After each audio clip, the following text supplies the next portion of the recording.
Sri Gurubhyo Namaha.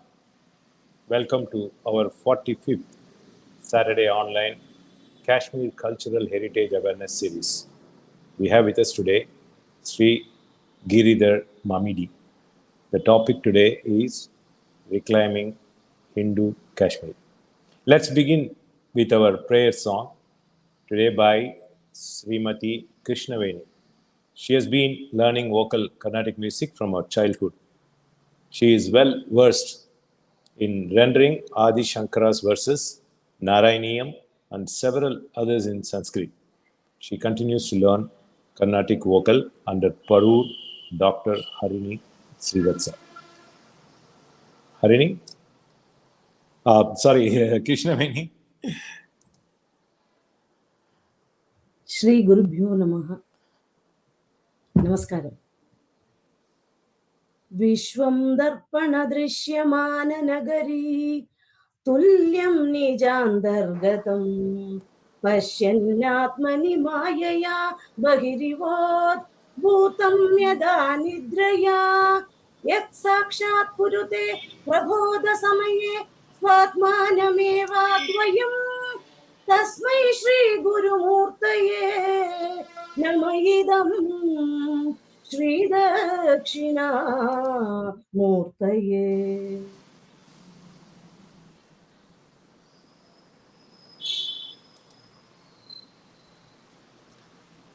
Thank you, Veni. We look forward to seeing you again next time.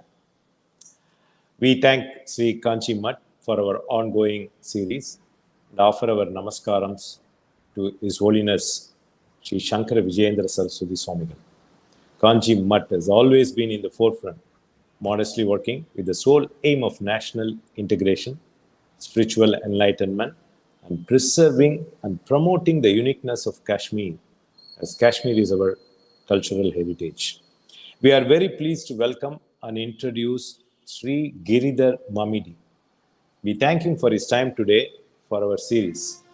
Giridhar ji is a finance and tax professional, CFO in several multinationals in India and abroad. Most recently, in one that we use so often, which always brags one nation under Google. He is an US CFO there. He is an advisory board member in Sama Lochana, Andhra Pradesh, State VP Pragna Bharati, Telangana. He is a panelist on several TV debates, social, political, cultural, religious, economic, and strategic affairs. After seeing some of his presentations and also discussions I had with him, I wonder why we can't include him as a military strategist. I have requested Giridhar ji to make a separate presentation on this topic later on. On Agenda Bharat, he has toured about 50 sites associated with Mahabharat or Vedic period. This includes Harappan sites in India, extinct river Saraswati, and of course, Kashmir, including militancy-affected interiors. Sri Mamidi's involvement reaffirms evolving spirit of belongingness, spirit of identity as one nation, and commitment to rediscover forgotten Hindu past. As his presentation can't be done in one slot, we requested him to continue next week also. Finally, if you Google Giridhar Mamidi, it shows 28,800 results running to several pages, just in case you haven't done. Over to you, sir. Namaste to all of you, and thanks a lot for that introduction, Ramesh. I'm not too sure whether I'm really that great a personality to be introduced in such an elaborate manner. I'm just a foot soldier trying to do my little bit for the cause of Sanatana Dharma, especially touring the borders of our country, Kashmir especially, and it's my privilege to share my experiences. I'm of course a non-Kashmiri Pandit. I don't belong to Kashmir. I am from the Telugu states.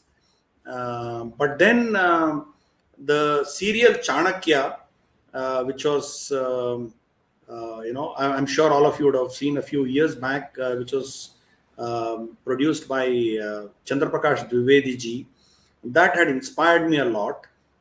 One dialogue in that, it said, from Himalayas to the seas, every inch is my motherland, and nobody can stop me from respecting it.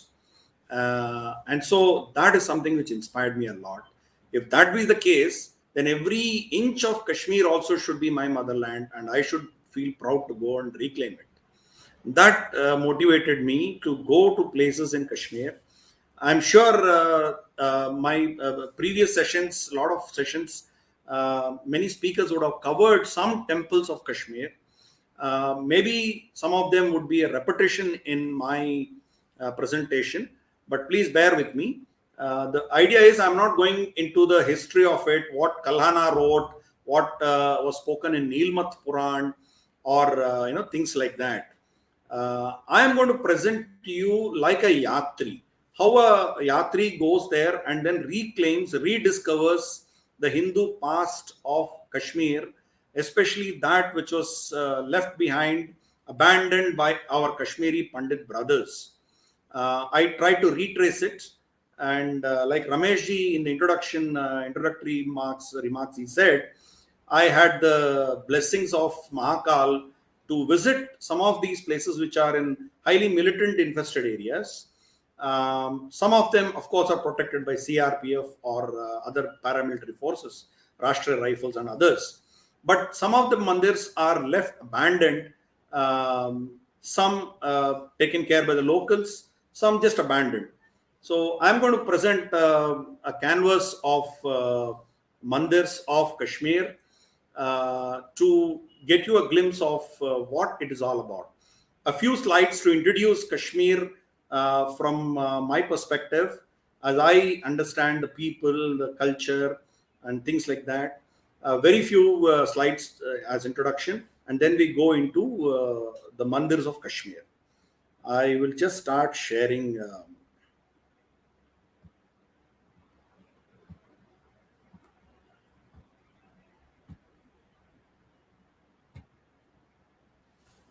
I hope you can see the slides. Ramesh ji, can you see that? We could see that. Yeah, thank you. So, friends, this is the most picturesque Dal Lake during what they call as Chile Kalan. Chile Kalan is about a 40-day period of extreme cold winter during December and January. So, the beauty of Kashmir is something which is just undescribable. Just a few thoughts here. As we all know, Kashmir Valley is a small part of the state of Jammu and Kashmir.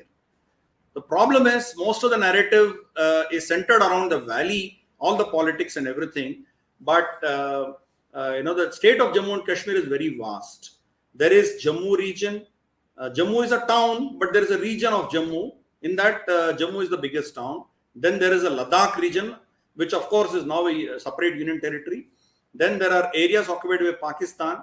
And so all put together is the Jammu and Kashmir state. But the Kashmir Valley per se was filled with a lake called Satisar, which drained through a place called Baramulla, which people call Baramulla today. Its original name is Varahamula. So it changed to Varahamula, became Brahmula, Baramulla. So that's what it is. So it shifted, the water got drained out, and a land, a very fertile land emerged out of it. That is where Rishi Kashyap went, did his penance, and the land got his name, which is Kashmir. So we all know this background. So we look at the political map of Jammu and Kashmir. During Raja Hari Singh's time, this was a much, much larger state.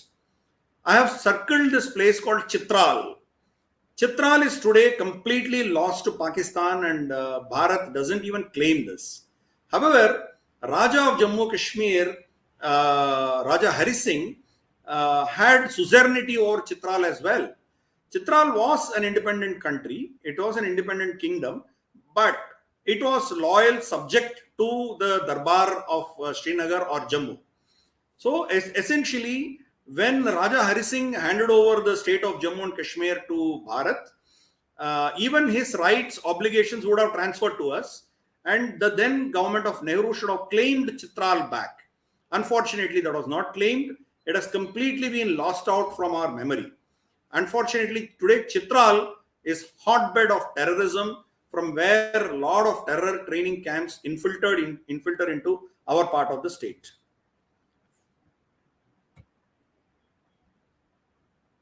So anyway, this is the map of the state of Jammu and Kashmir as it exists. It should have existed in 1947. Unfortunately, this is how it looks like now. The yellow part is what is in our control, and the green part is in the Pakistani control, and the red part is in the Chinese control. You see there's a shade difference in green. There is a light shade to the left and the dark shade to the north. The light shade is what they call as Azad Jammu Kashmir, what we call as POJK. And then the dark shade is Gilgit Baltistan.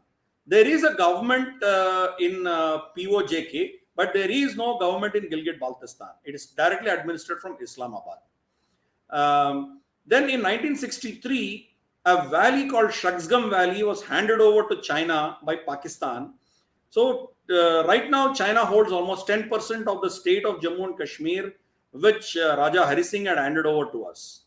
And Pakistan holds about 30%, and 60% of it is with us. This is just for a perspective. But then after Article 370 was diluted, a lot of people wrongly use the term, it was abrogated.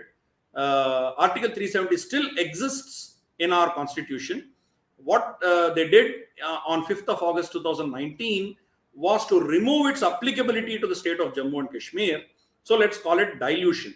Post dilution, the government of India released this map where the whole of Aksai Chin, Shaksgam Valley, Gilgit Baltistan and Ladakh is a single union territory, and the regions of Jammu and Kashmir are union territory of Kashmir, Jammu and Kashmir. So this is a perspective for us to start talking about where we start from here. A few points. The great Sanatanis that emerged out of this great land include, of course, Abhinav Gupta. I'm sure a lot of people have spoken about Abhinav Gupta. He was a great philosopher, musician, poet, dramatist. He was a proponent of Kashmiri Shaivism. He wrote several books. Of that, I'm just quoting a few of them: Tantra Loka, Tantra Sara, Ishwara Pratyabhignya Vimarshini, Abhinava Bharati. This is a commentary on Natya Shastra of Bharatamuni.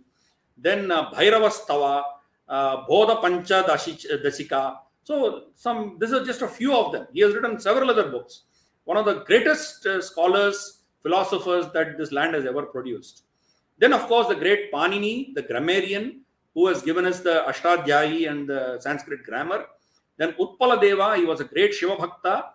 Lalleshwari Devi, Lal Ded, they call it locally, and Nandarishi. These are all some of the, of course, there are a lot many. Just to give a perspective, I've quoted a few of them. We all know that Adi Shankara had visited Kashmir, and you see the top part of the slide. You can see Adi Shankara, and then the Sharada Peeth, which is now in Pak occupied Jammu Kashmir, and of course the Shankara Mandir, Shankaracharya Mandir in Srinagar, downtown Srinagar today. That was the place where Adi Shankara had done his penance. So this photograph, you can see Swami Jayendra Saraswati visiting that place. And of course, the top three photographs are of Swami Jayendra Saraswati during his visit to Kashmir. One is, of course, Amarnath. Then you have Kshira Bhavani or Kheer Bhavani and the Shankaracharya. So, of course, he visited Avantipura and he visited a few more places as well. But just to get a perspective of the connection between Shankara and Kashmir. let's look at the culture of Kashmir. You see, Kashmiri Hindus, they were, great artisans. They produced a lot of fine fabrics, pashmina wool, shawls, and what have you. And they preserved a lot of Hindu texts in, Sharda Lipi. And you see the lady at the bottom left. This is very typical of a Kashmiri lady. Unlike the rest of the country, the ear piercing doesn't happen at the bottom, it happens in the middle of the ear. So, and then they have long chains. That is typical of married Kashmiri ladies. And you see the Havan that is going on, this is a parampara they have carried on for centuries. Unlike the rest of the country where Vigraha Radhana took predominant position, Kashmiris even till date, in spite of having temples, mandirs, they still follow Havan. Every year they will have annual Havan in every temple, and in their house also they do Havan on specific tithis. And of course, the great Sharda Lipi of the age-old bygone era, now that Lipi is gone and it has been replaced by the Urdu script. That is the sad part. This is just to understand the instrument of accession signed by Raja Hari Singh. See, the text is common for all the 525 states that merged with Bharat. There is no difference. Just blanks were left with regard to the name of the state and with regard to the ruler and his signature and date. Save that, rest is all common. If you can see here, he has written Shriman Indu Chandar Rajadi Raj, all his titles he has put. Then you see at the end, Maharaja Adiraj of Jammu, Kashmir, Ityadi, and Tibet Desha. It is very clearly written Tibet Desha. He had suzerainty over many parts of Tibet also, which unfortunately Nehru gave up. So as this instrument suggests, he has surrendered all those rights to Bharat, but we have forgotten about it. You see, he signed it on the 26th of October, whereas Lord Mountbatten, who was the Governor General of India, accepted this instrument on 27th of October. So this is just a perspective of, just to start off where contemporarily where we are going to get into. Other than Amarnath Ji, we have very little understanding of the temples of Kashmir, the mandirs of Kashmir, the kshetras of Kashmir. I have here put a Google Earth snapshot which covers the whole canvas of the valley, right from the southernmost part as you enter the valley to the northernmost tip till the line of control. The entire area is carpeted with kshetras of Hindus. You have Shaktam, you have Vaishnavam, and of course predominantly Shaivam. So now let's look at temples of Srinagar. Even in Srinagar, this is again a snapshot of where all the temples of Srinagar are located. Even here, majority of the people would have visited Shankar Mandir, and a couple of weeks back, there was a presentation on 4 or 5 temples of Kashmir. In that, Pandritan Mandir are also spoken about. So Pandritan Mandir is believed to be a place which was consecrated by the Pandavas, and this was supposed to be 5,000 years old. Of course, maybe the stones are all built much later, but it is in the Sthala Purana that Pandavas had done puja to Bhagavan here. See, what is typical of all Kashmiri mandirs, there will be a natural spring and the temple is in the middle.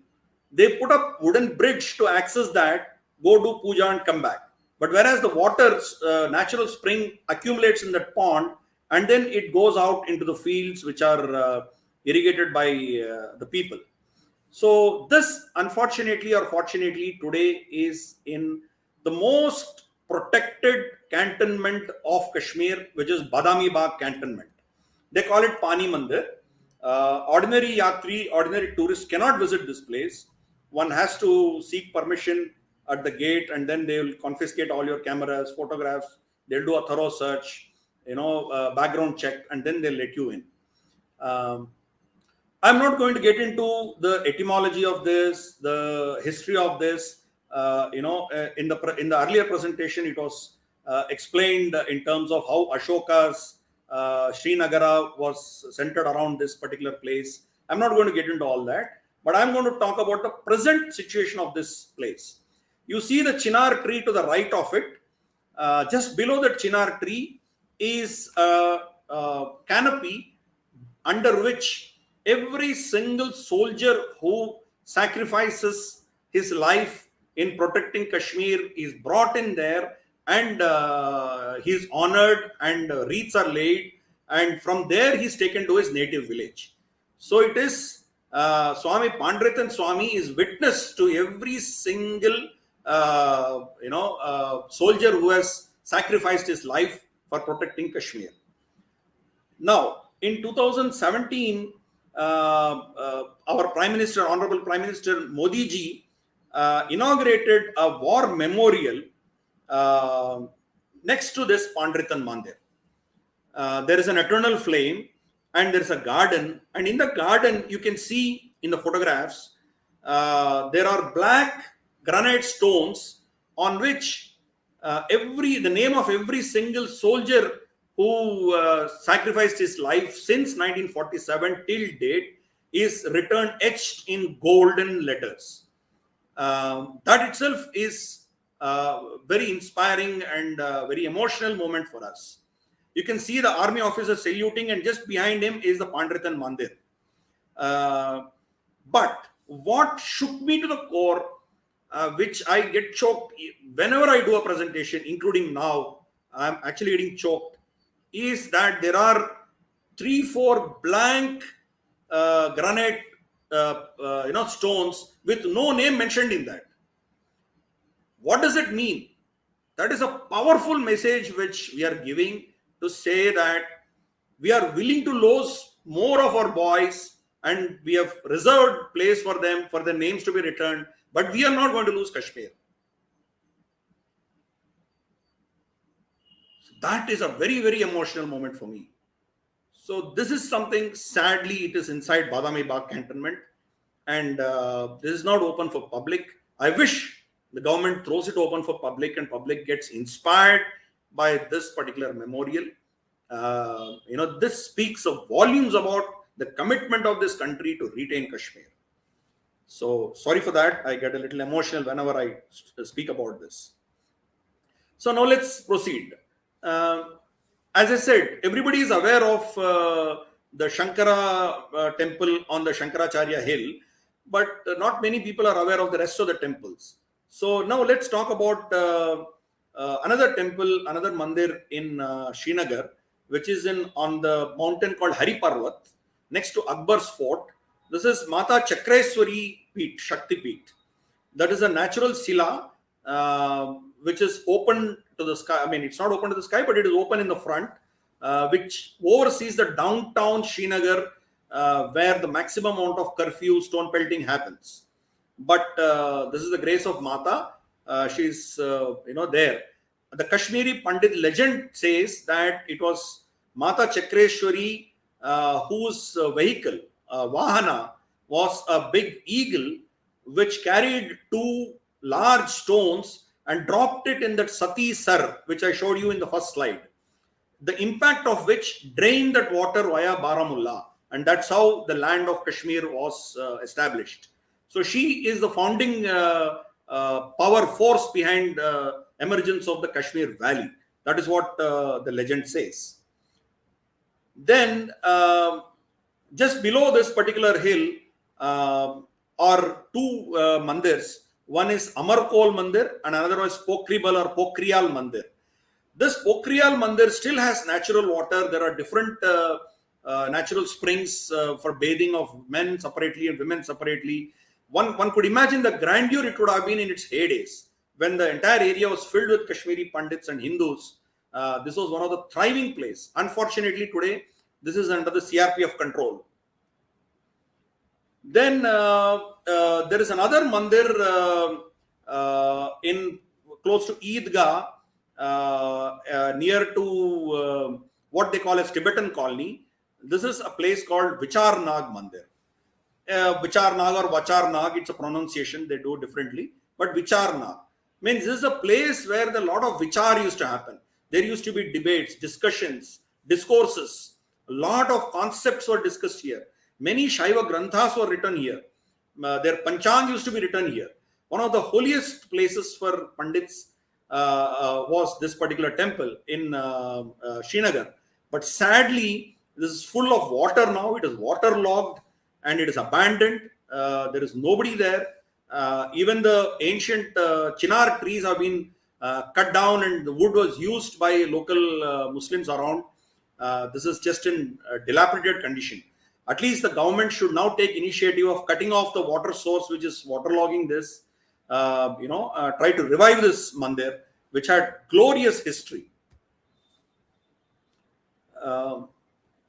This, of course, is another one which probably people close to Shankar Mat of Kanchi would probably know about it. There's another mandir called Jeshta Devi Mandir. This is just behind Raj Bhavan, where in my last meeting with Swamiji, he had told me that there was a yagna performed by the Kanchi Mat here for about 4 or 5 days during Shankar Jayanti period.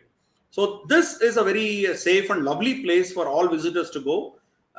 There are rooms there. There's a kitchen. You can cook your own food.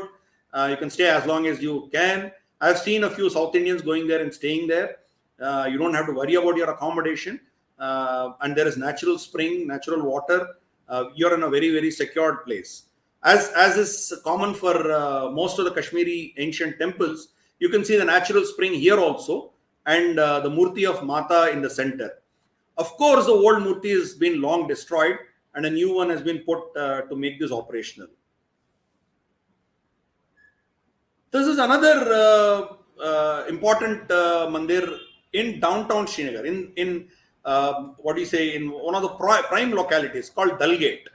This is almost next to the UN body on India and Pakistan. Next to that, this mandir is there. Again, it's a natural spring which comes out and goes out to irrigate a lot of lands. As you can see, the left-hand corner, I'm standing in front of the tree. Massive tree of 4 branches, 4 huge trunks. You can imagine how ancient it would have been. Even now, there are samadhis of many sadhus who came there and used to do their sadhana, and they went into samadhi. Their samadhis are still there. This is a very, very ancient place. This is within this compound is the first and most popular Hindu vegetarian dhaba called Krishna Dhaba. Anybody going to Srinagar who is a vegetarian who wants assured quality vegetarian food would go to Krishna Dhaba. Of course, after his popularity, there are 2 or 3 other dhabas which came up on the same complex, but Krishna Dhaba is the most famous. Sadly, a few months back, the owner of Krishna Dhaba, he had just gone out for lunch, and his son was sitting at the cash counter, and terrorists attacked and killed him. So that's a very sad reflection. But then they're still serving all of us, and it'll be nice if any of you go to Srinagar, should meet this gentleman and express your support and feelings in solidarity. Then you see the bridge on the top. This is called Amira Kadal Bridge.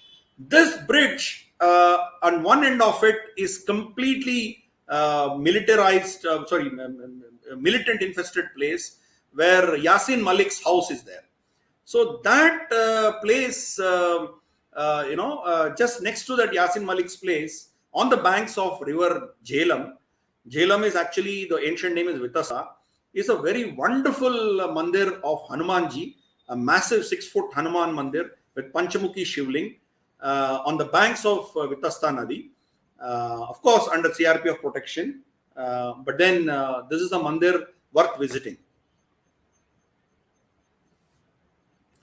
There is a masjid called Shah Hamdan Masjid in downtown Srinagar on the banks of Jhelum River. On the wall behind this masjid, Kashmiri Pandits had applied this sindoor and put their Om, Trishul and Swastika and all those symbols. And you can see the steps in front of that sindoor wall. Those steps go into the river, Jhelum River. This photographs I took after going into the masjid and climbing down the stairs from the masjid a few years back. Now they have sealed that exit. The gate has been completely barricaded, so you cannot go and access this.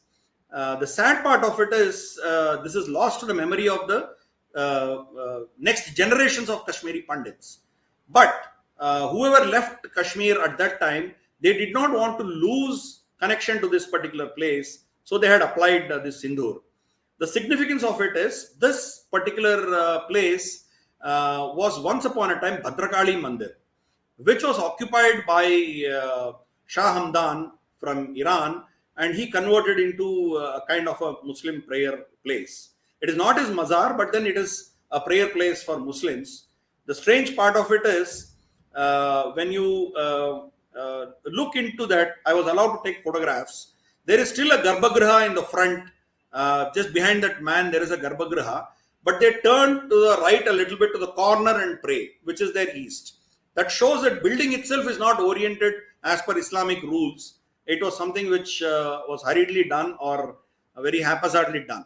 Of course, the internal paintings are all Kashmiri paintings inspired from Iran, but you can still see the Garbhagriha and Antarala very, very similar to a temple, a Kashmiri temple. It is still, you can see some of the remnants of it.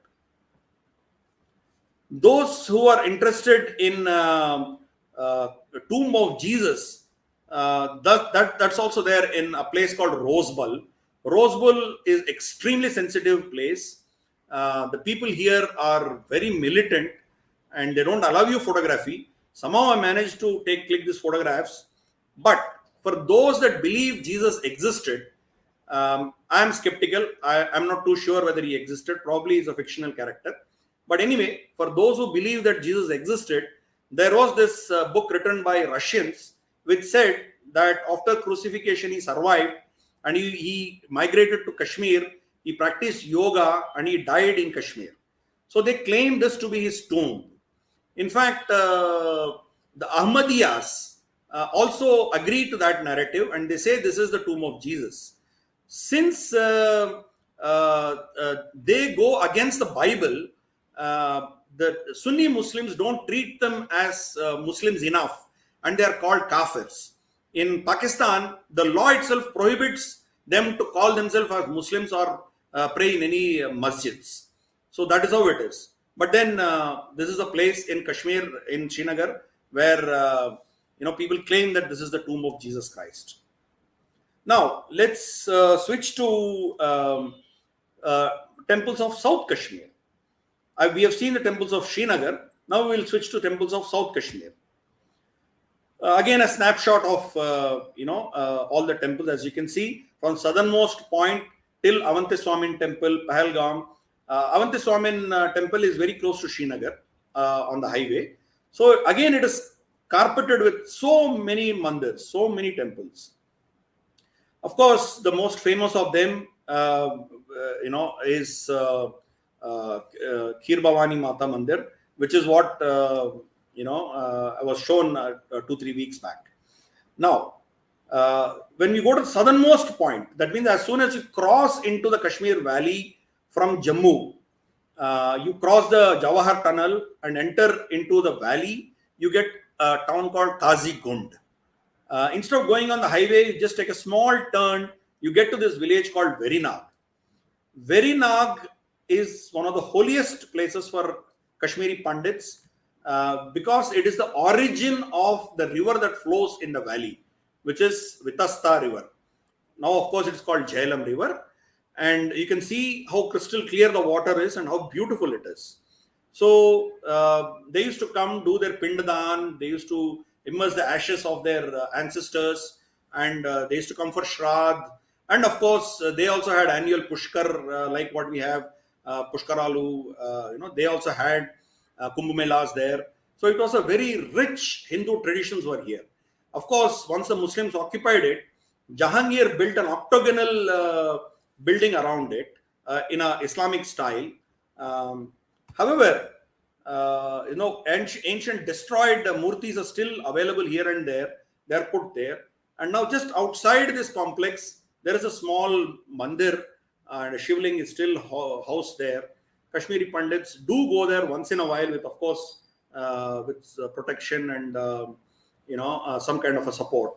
But then this is a holy place which every one of us should visit. Then, of course, I'm not going to get into Pahalgam temples. I'm sure most of you would have seen the Pahalgam temples.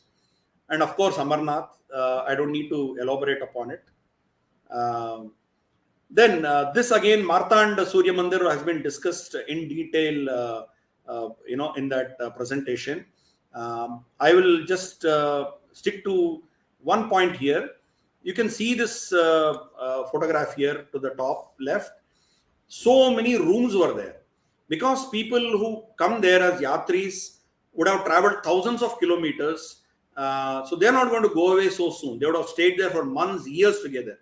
So this complex was so huge, it could accommodate hundreds of people in its heydays. And some of the destroyed murtis are still so beautiful today. You can see at the bottom photograph, the Murali, and then the Yoga Mudra, and so many are there which are completely eroded.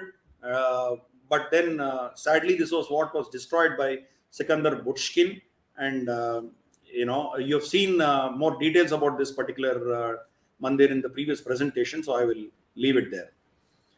Just below this mandir, this of course, Martand Surya Mandir is on a hill.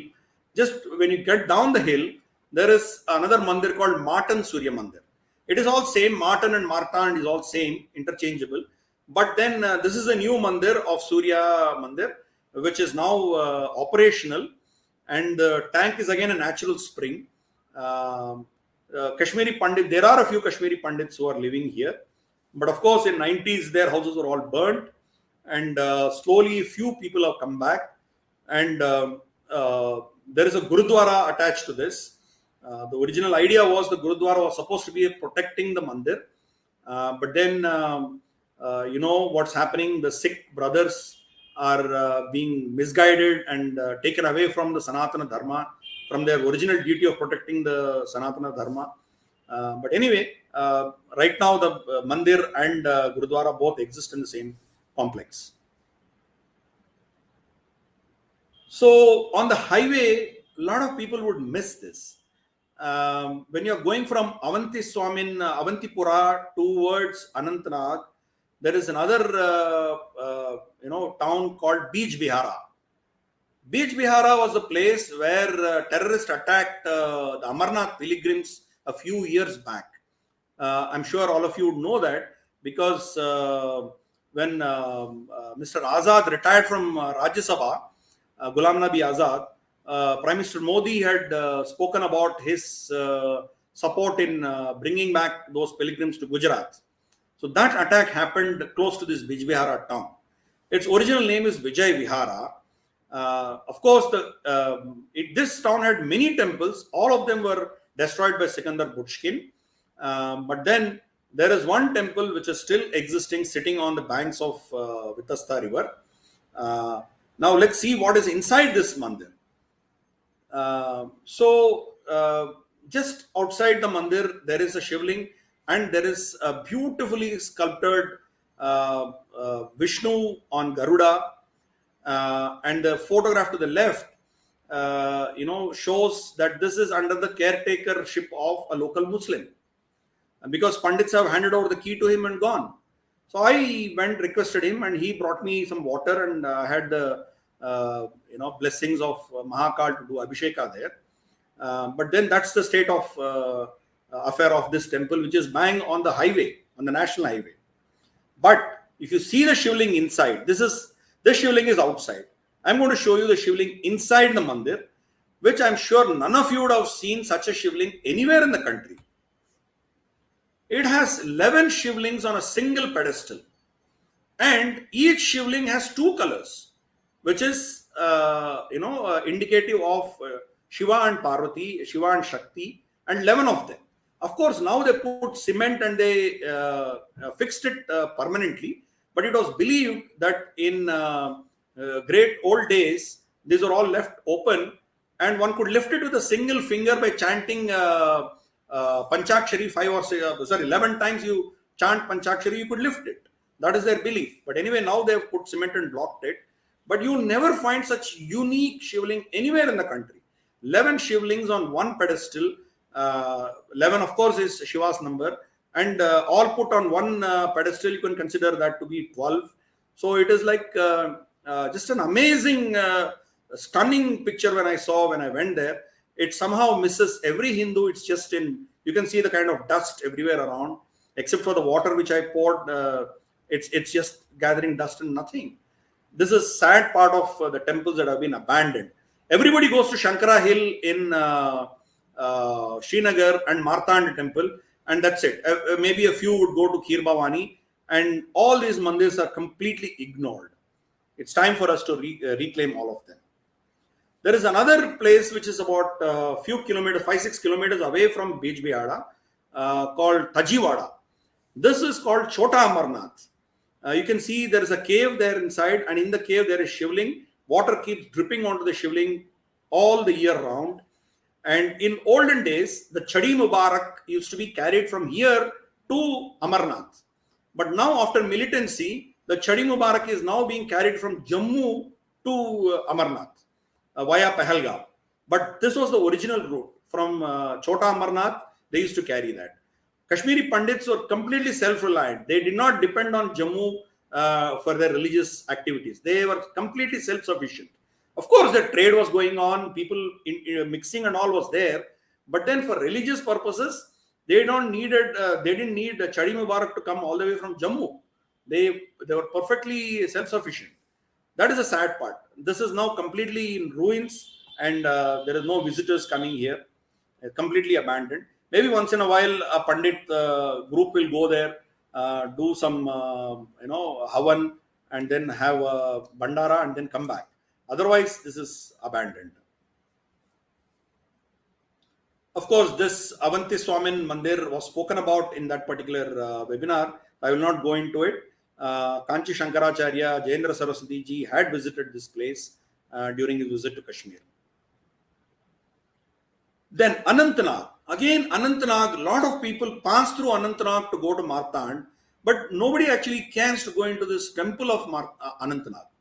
Again, here there is a natural spring of water. Anantnag, multiple nags. Nag means in Kashmiri a natural spring. So multiple springs come into this particular tank, and from here it goes out. Again, this mandir has Gurudwara in its complex. Beach Bihara, which I showed you a while back, even that has a Gurudwara. The Sikh Gurus had established Gurudwaras in most of the ancient mandirs of Kashmir, so that the Sikhs protect the Hindus. That was the intention of the Sikh Gurus. That is why we see all this Sikh Gurudwaras in all these places. So is the case with Anantnag. Now, to the right, you see Prachin Devi Bal Mandir. This is a small mandir where Mata is there, and the entire area is flooded with water. You have to go knee-deep water to actually have darshan of Mata. But then, behind that, you see an Islamic spire, green color spire you see.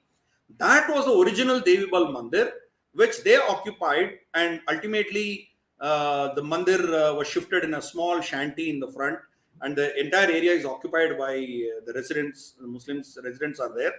In the middle of it, this particular Devi Mandir is there, and that Mazar also is Rishinath Mandir, they call it.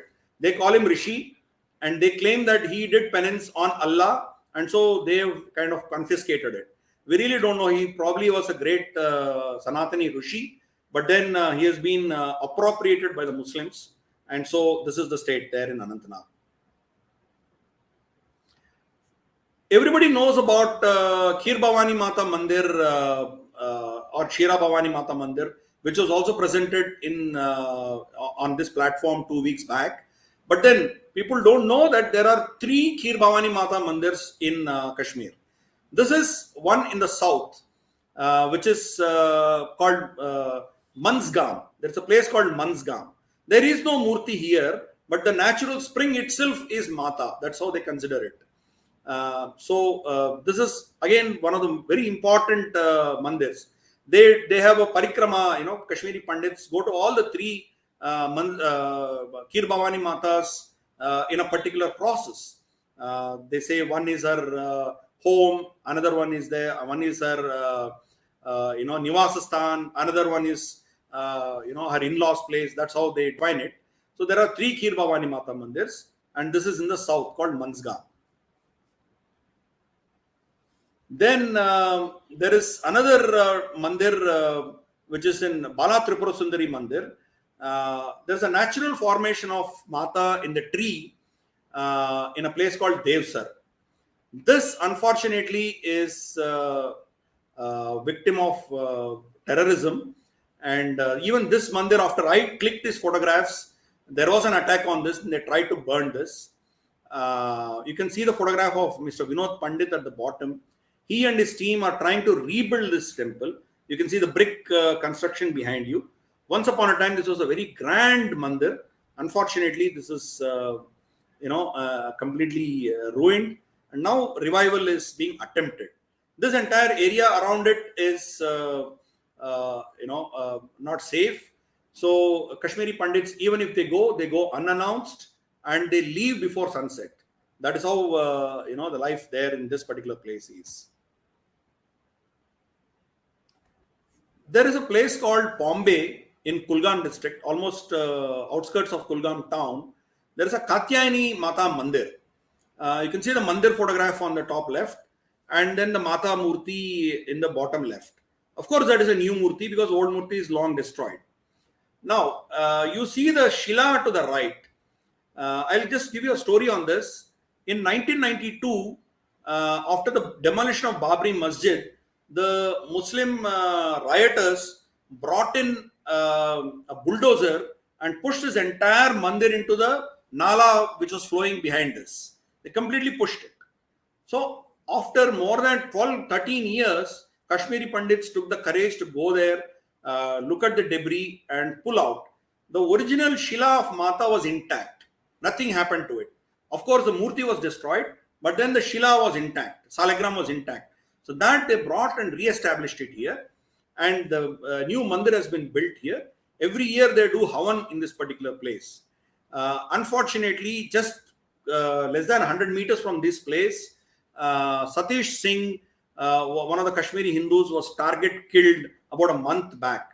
That was in Kulgam. But then there is a Kashmiri, Hindu who is caretaker of this particular place. He lives here with his family, and those who want to go can keep in touch with the Kashmiri Pandit Samaj. They can guide you. Inside the temple, of course, is safe, and going and coming is also safe. Militants have never, at least in the recent past, have not targeted tourists and yatris. They are only targeting people who are employed there or the forces. But we never know how long the peace would continue. But let's hope with the blessings of Mata, we will be able to access all these things and then offer our prayers. Another yatra, which is a very famous yatra in Kashmir, which only a few Kashmiris who are doing it, but the rest of the country has completely ignored it, is Kausarnag Yatra. We all know about Amarnath Yatra, but there are other yatras which are worthwhile exploring. Kausarnag Yatra, of course, is undertaken with all protocol security, nothing to worry. If you are in touch with some of the Kashmiri Pandits who are organizing this, it is a yatra worth visiting it. Kausarnag is one of the holiest places of Kashmiris in South Kashmir. So you can see the pristine beauty of that place, the water, the holiness of the water. So that's something which I recommend everybody explore it. Then there is a place called Kokarnag. It was near Kokarnag that Burhan Wani was killed. In Kokarnag itself, there is Kokarnag gardens are there. In the garden, there is a natural spring, which is still today called Bhringi Tirth. You can imagine the history of Bhringi. Shringi and Bhringi are Pramada Ganas of Shiva, which is there in Shiva Puranas and all. But the name is still carried down, Bhringi Tirth. And locals believe that the water of this particular Bhringi Tirth is medicinally so good that it will help you in your digestive system. So this is something which is now, of course, a public garden. You can visit, you can drink, you can relax here. But once this was, again, a militant infested area, a lot of destructions happened in and around Kokarnag. Today it is relatively safer, and I recommend that all of you visit these places. So next to Kokarnag is a place called Sagam, where again there is a completely destroyed, dilapidated Shivlinga. You can see the fate of the Shivalinga, and tears will come to our eyes. These are the fate of many mandirs in Kashmir. But then it is for us to go visit them, try to revive. As more and more people go, more funds come in. We push the governments and authorities to rebuild these things. That is how we Hindus reclaim our space back. And other sad stories around Kokarnag, if you see, there is Akingam Shiva Bhagavati Mandir. You see, the whole mandir has been destroyed. A small structure was built, and half destroyed Shila is only put there. Nobody there. The original mandir is completely destroyed. And then there is Sagam Devi Mandir. You see, the platform is there, but the entire mandir has been removed, completely destroyed.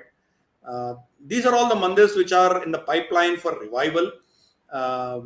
This land still belongs to the Kashmiri Pandits.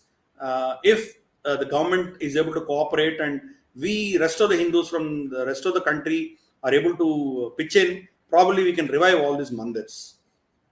Now, friends, this is very crucial mandir that I'm showing you. This is a place called Shopian. I'm sure you would have heard of Shopian. Almost every week, there is one encounter or other that happens in the district of Shopian. But in the town of Shopian and the outskirts, there is a very ancient temple called Kapala Mochan Mandir. You see the Shivling. It has knots on it, like Rudraksha. Again, a very, very unique Shivling. It has, as if Rudraksha are put there. They claim that Bhagavan Shiva was infected by leprosy, and so he came here. After taking bath in the spring here, he was cured of it. And you see the pot on top of the Shivling. Above the pot, the room is left open to the sky. Especially when you come during winter season, snow keeps falling onto Mahakal on Kapala Mochan. So it is one of the most divine, lovely experiences one can have. This is not protected by CRPF, police, or anybody. It is left open. And then there is this couple, Razdan couple. Their daughter came visiting them when I went there. But otherwise, this old couple are maintaining this particular temple. And it is the local Muslim villagers who supply them with milk, vegetables, and everything. And that's how they are surviving. You see the other photograph where Mr. Razdan is standing in front of the gate of the mandir. On the gate is written, "Go India, go," in green. So, in spite of that, the locals are supporting, and this mandir is a huge area. There are many springs in this. Saptarishi Kund, and so many kunds are there. And you see, even the Ganesh is so naturally formed. Ganesh is there. This is one of the very, very ancient mandirs of Kashmir, which is waiting for all of us to visit. Friends, now let us shift to North Kashmir. Probably I'll take a few more minutes, and then of course North Kashmir is huge. So Ramesh ji, do you want me to continue with North Kashmir, or we'll stop it here?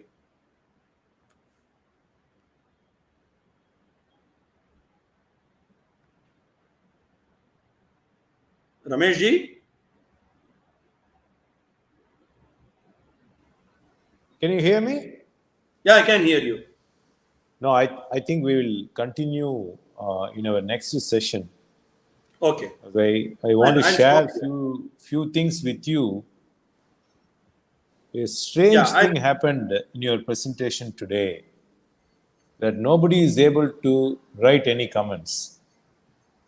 Okay. You know, So I'll stop the sharing now. No, I could see that the whole thing is blocked, and people are not able to write. There will be a lot of messages. We will have to investigate. The reason I'm saying that is people will be watching this show later on. Not many are watching it live, but people are going to watch later on. That's why I'm just saying this. For some reason, you know the type of messages they are coming. Somebody is posting these messages, blocking, so that nobody can write any comments. I think I was only thinking about that memorial you talked about, where there is a blank slab, I was just thinking only about that. So, this is not going to stop all this. So, It is you a made very a emotional very, thing. It is a very, very emotional thing for me.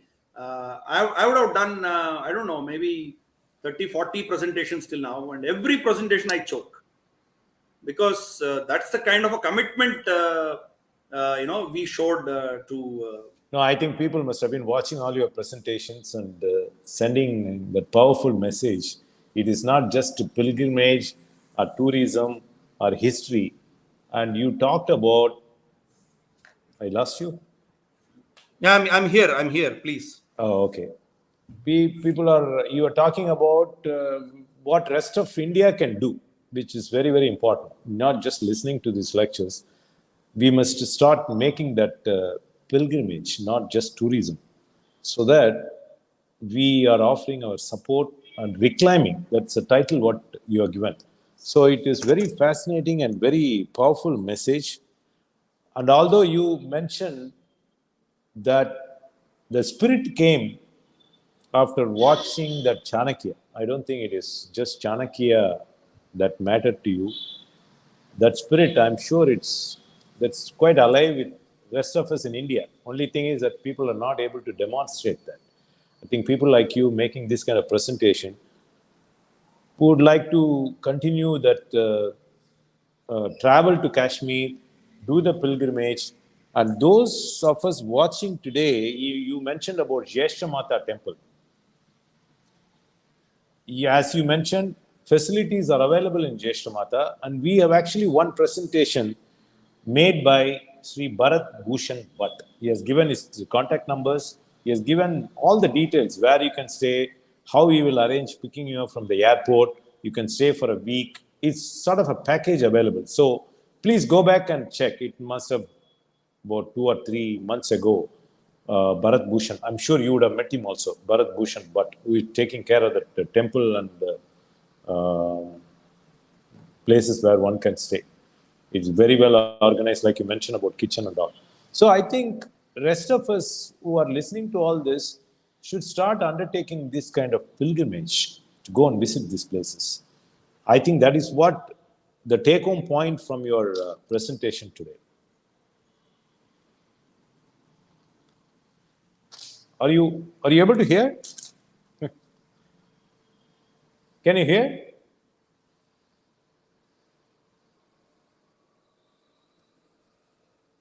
I think today is it's quite strange. Um, yeah, only now I'm able to see some messages coming. Can you hear Giridhar ji? I think his cam is frozen, not able to.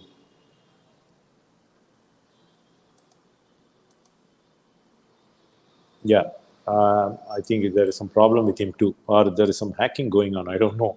Today has been very strange, and we don't see any comments by anybody. It is taken over by the spam, which is sending all these messages across. So, anyhow, Giridhar ji is going to reappear in our show um, next week, and we will continue talking about other temples of Kashmir. I think his coverage has been pretty good. So we will close our program today. And as always, we want to thank Kanchi Mutt channels, kamakodi.tv, and VDSP for all the streaming support. As always, as I keep saying, India's leading only Tamil newspaper, Dinamalar, is giving a great coverage of our program. So, in case you don't know where to look for this information, those of us in South reading Tamil newspaper, please go through Dinamalar most likely on a Thursday. You should be able to know about our programs. Let me see if he's there. Yes, sir. Can you hear me?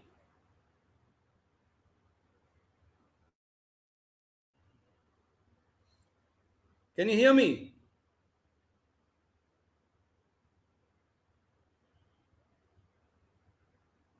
No, I can't hear you, sir. I can't hear you.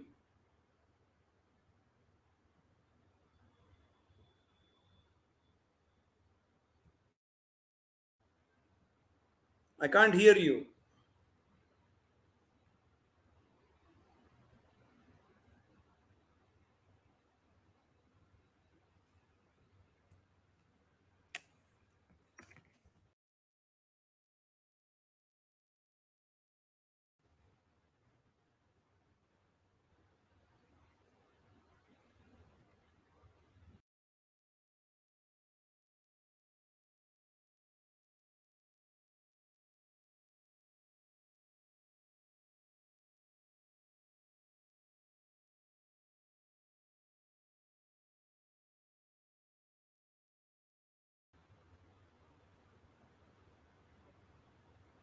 Can you hear me?